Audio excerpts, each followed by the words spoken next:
Hello everyone, let's talk about Gaza. So this video has been,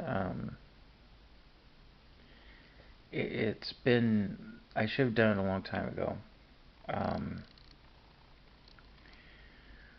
but my political reach is just about zero, so my talking about anything really doesn't have an impact, but I thought I'd share my thoughts. So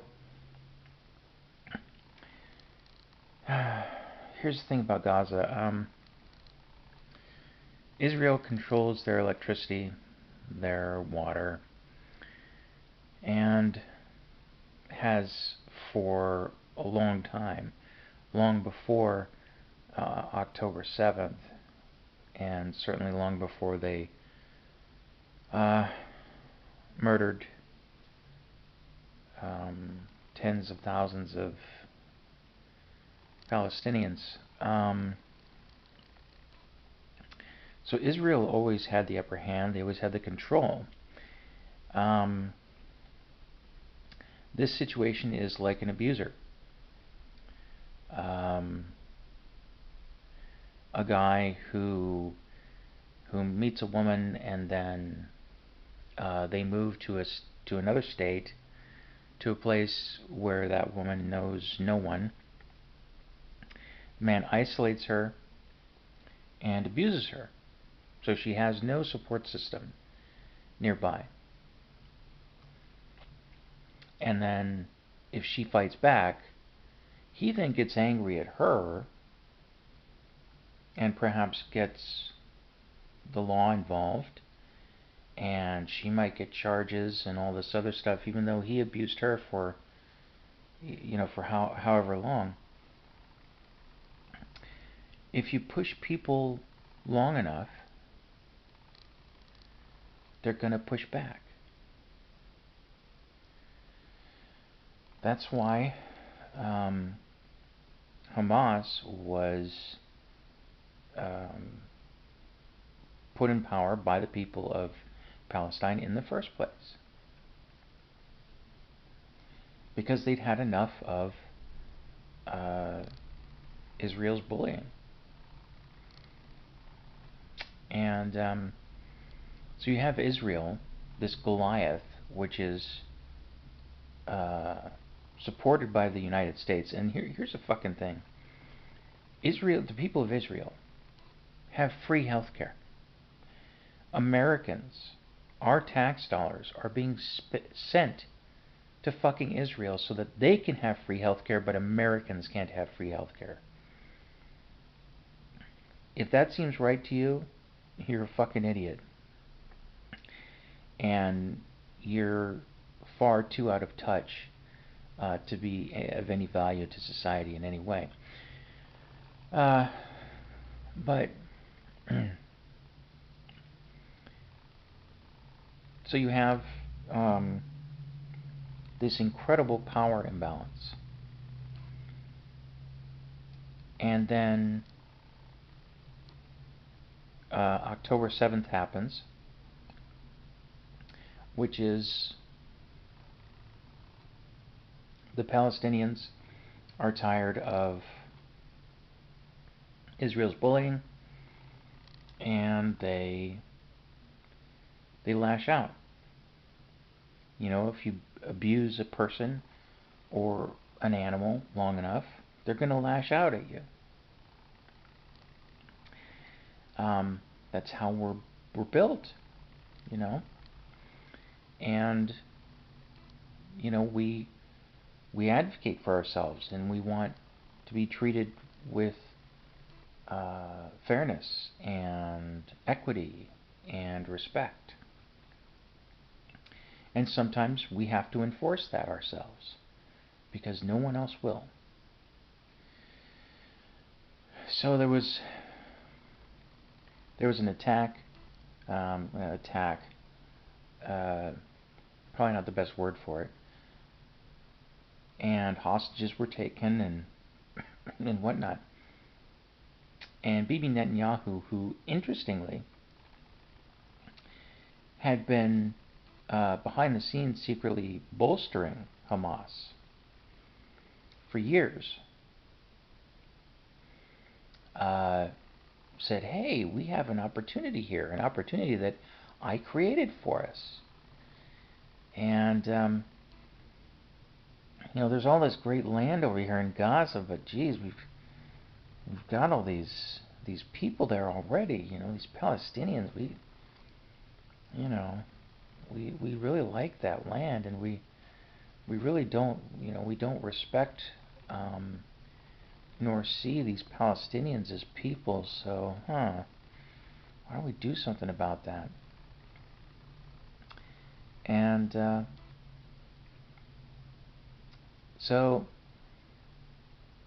the people of Gaza, 50% of the population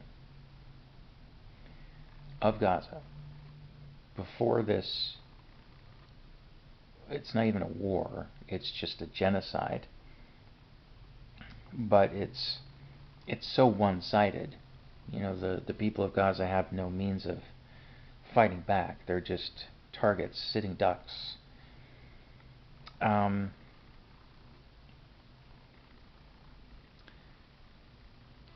So 50% of the population of the Gaza Strip, before this leveling of it started, was children under 18. Why was that? Did their parents abandon them? No. Their parents were murdered by Israel.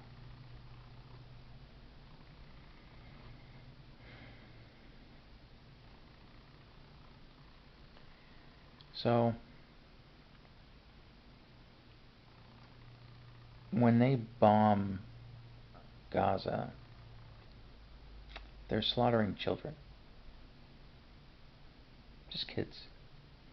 The IDF, Israeli Defense Force, they will literally shoot unarmed children.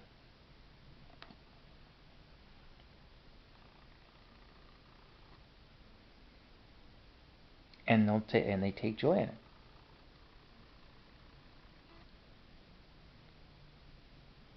That is pure fucking evil.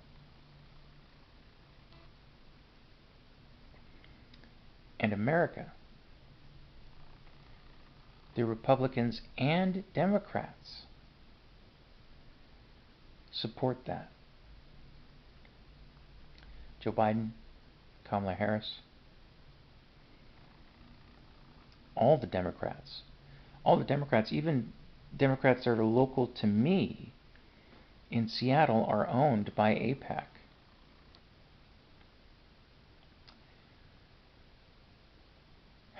So that's one of the reasons we got Trump again,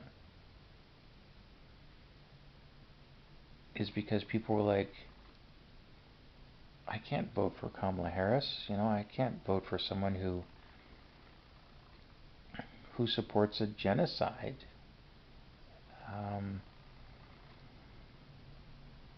And I completely understand that. Unfortunately, the math worked out to where, well, there were only two candidates, and if you didn't vote for one, you risk getting the other, and we got the other, and the other doesn't give a shit about Palestine either, and also supports Israel and all this other shit. So it's a genocide.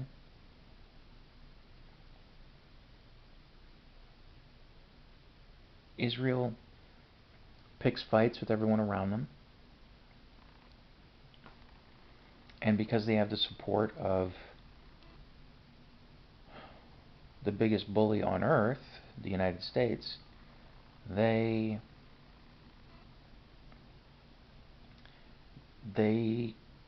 are bullies to everyone in their region. They push everybody around, they bomb them, they laugh about it. say, ha ha ha, we have this Iron Dome.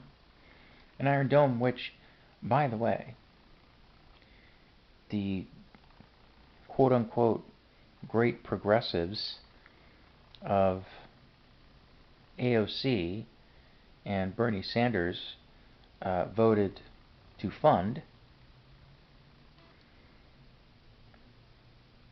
So much for being anti-war and being progressive.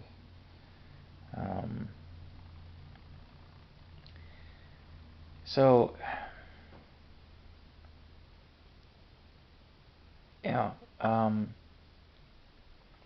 there are no fucking good guys in government.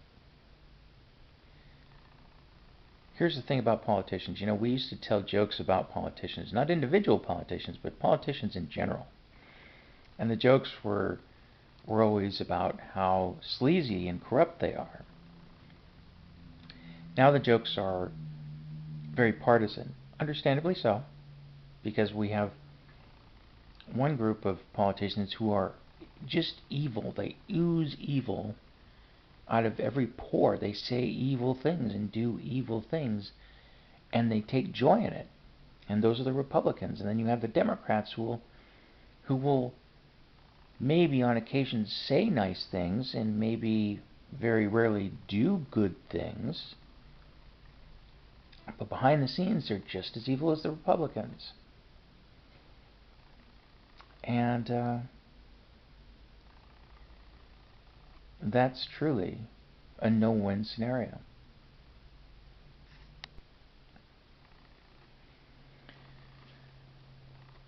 So, and let me make one thing very clear. Make a clear distinction here. There are Jewish people and there are Zionists. The two are not the same, nor are they interchangeable. You can have non-Jewish people who are Zionists.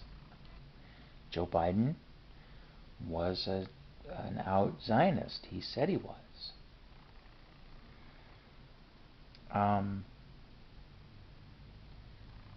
If it wasn't Trump or another authoritarian, if it was just another election where it was just your run-of-the-mill asshole Democrat, in this case Joe Biden, and your run-of-the-mill asshole Republican like a Mitt Romney, I wouldn't have voted.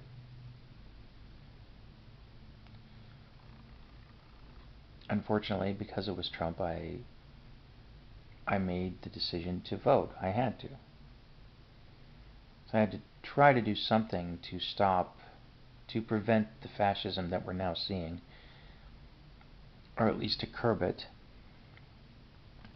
And at least with Kamala Harris, we could apply more pressure.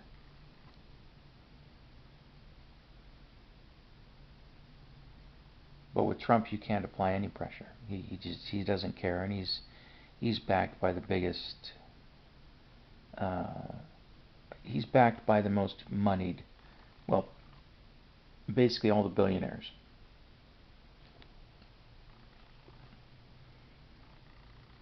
So, yeah, and now America is being destroyed. Some people say that's comeuppance, that America has earned that, has earned destruction. Our government committed atrocities, has for decades, including creating Israel, the country of Israel. And obviously at the cost of Palestinians, originally their land and now their lives. And you know, I was born into a system, and I didn't want any of this to happen. I always tried to vote against it. I I tried to leverage what little power I had um, to do the most good, to do what I thought was the most good, and to try to prevent harm. And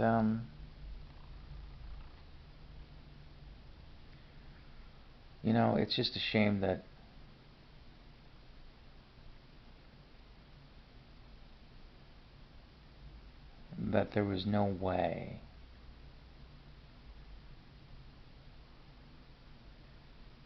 there was no way around what is happening now.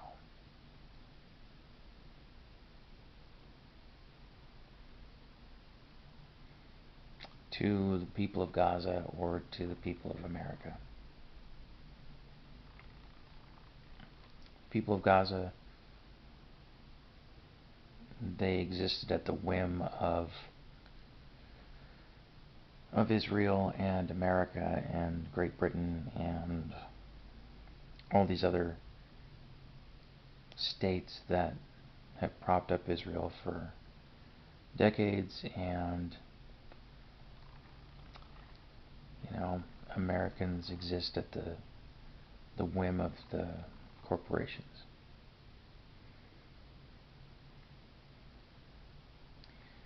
I encounter Americans they're scared now, and they believe that someone's going to swoop in and save them. And I try to remind them, who exactly has come in to save the children of Gaza or the people of Gaza? How many Jewish people were killed by the Nazis in World War II? Just murdered 6 million. Which, by the way, is not a justification to steal people's land or murder children. But my point is that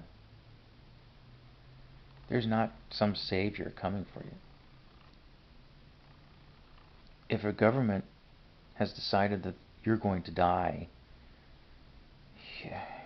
you die. And that's the problem. And this kind of shit has been happening throughout history.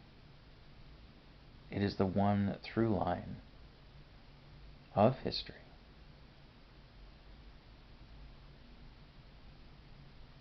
Revolution is the solution.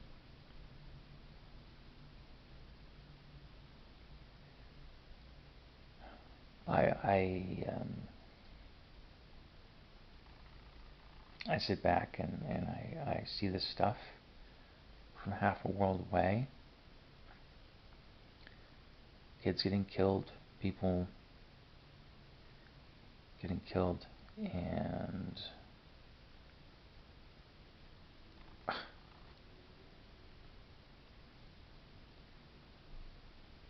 there's nothing that I can do about it.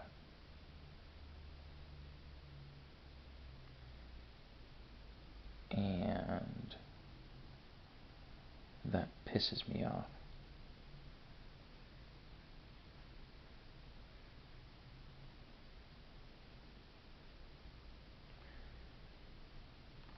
Well, I guess that's it.